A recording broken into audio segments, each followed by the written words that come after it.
नमस्कार, मी वंदना माझ्या चॅनलवर तुम्हा सर्वांचं मनपूर्वक स्वागत करत आहे। आज आपण आपल्या चॅनलवर पाहणार आहोत पारंपरिक पद्धतीने सुमधुर अशी बासुंदी कशी बनवायची। बासुंदी बनवताना दूध उतू जाऊ नये यासाठी आपल्याला काय करायचं आहे हे सुद्धा मी तुम्हाला या व्हिडिओमध्ये सांगणार आहे। बासुंदीसाठी फुल फॅट मिल्क का वापरायचं, गाईचं वापरायचं की म्हशीचं वापरायचं हे सुद्धा या व्हिडिओमध्ये मी तुम्हाला सांगणार आहे।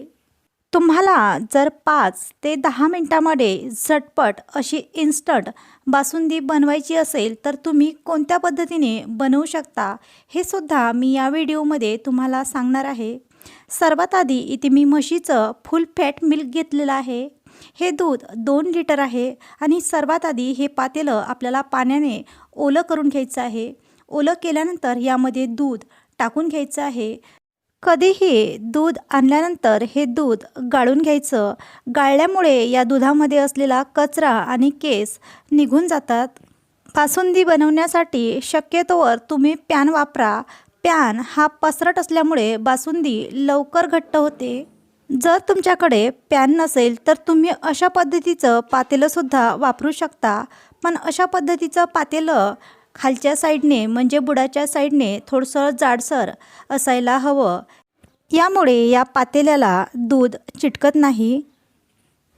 सर्वात आधी 5 मिनटं आपण गॅसची फ्लेम हाय करून एक छान अशी उकळी आणून घेतलेली आहे। जेव्हा तुम्ही बासुंदी बनवण्यासाठी दूध उकळता तेव्हा त्यावरती साय येते आणि ही साय आपल्याला या दुधामध्येच छान अशी मोडून घ्यायची आहे। यामुळे या दुधाला किंवा या बासुंदीला छान रवेदार असं टेक्स्चर येतं आणि अशाच पद्धतीची बासुंदी आपल्याला खायला अप्रतिम लागते। बासुंदी बनवण्यासाठी जर दूध तुम्ही हाय फ्लेमवरती उकळत असाल तर हे दूध खूप वेळा उतू जातं।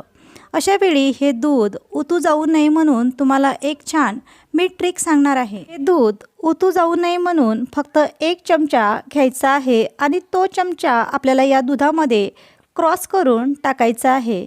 यामुळे दूध उतू जात नाही। यामध्ये तुम्ही कपसुद्धा टाकू शकता किंवा बशीसुद्धा टाकू शकता। यामुळे तुमचं दूध उतू जाणार नाही।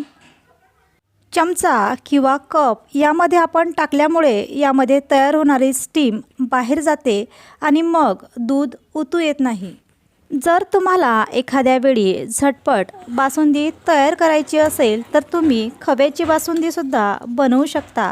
तुम्हाला खव्याची बासुंदी जेव्हा बनवायची असेल तर तुम्ही 1 लिटर दूध घेतलं असेल तर त्याला 1 पाव इतका खवा घ्यायचा आहे। खवा छान असा परतून घ्यायचा आहे मीडियम फ्लेमवरती। हा खवा छान असा परतल्यानंतर उकळत्या दुधामध्ये हा खवा आपल्याला मिक्स करून घ्यायचा आहे आणि नंतर तुम्ही तुमच्या आवडीनुसार यामध्ये ड्रायफ्रूटसुद्धा टाकू शकता। अगदी 5 ते 10 मिनटामध्ये ही बासुंदी तयार होते। दुसरी बासुंदी म्हणजे ड्रायफ्रूट बासुंदी। या बासुंदीमध्ये जर तुम्ही 1 लिटर दूध घेतलं असेल तर तुम्हाला यासाठी 1 पाव इतके ड्रायफ्रूट लागणार आहे। यामुळे सुद्धा ही बासुंदी लवकर तयार होते। अगदी 15 मिनिटांमध्ये ही बासुंदी तुम्ही तयार करून घेऊ शकता। आपण इथे तयार करत असलेली बासुंदी झटपट घट्टसर यावी यासाठी मी इथे ड्रायफ्रूट वापरणार आहे। ड्रायफ्रूट नसल्यास तुम्ही यामध्ये फक्त विलायची टाकूनसुद्धा दूध आटवून घेऊ शकता। सर्वात आधी मिक्सरच्या पॉटमध्ये 10 ते 12 बदाम टाकलेले आहेत, 10 ते 12 पिस्ता टाकलेले आहे, 10 ते 12 काजू टाकलेले आहे, अगदी थोडीशी विलायची पावडर टाकलेली आहे आणि 1 वाटी इतकं खोबरं कीस यामध्ये टाकलेलं आहे। याऐवजी तुम्ही आणखी ड्रायफ्रूटसुद्धा यामध्ये टाकू शकता। बघा अशा पद्धतीने आपण हे मिक्सरवरती छान फिरवून घेतलेलं आहे। हे ड्रायफ्रूट तुम्ही मिक्सरवर बारीक करण्याच्या अगोदर पॅनमध्ये थोडंसं तूप टाकून गरमसुद्धा करून घेऊ शकता, पण असं न करता मी अगदी साध्या पद्धतीने हे मिक्सरवर बारीक करून घेतलेलं आहे। एका बाउलमध्ये 1 कप दूध घेतलेलं आहे आणि या दुधामध्ये तयार केलेली ड्रायफ्रूटची पावडर टाकून घेतलेली आहे। चम्मचच्या मदतीने छान असं मिक्स करून घ्यायचं आहे।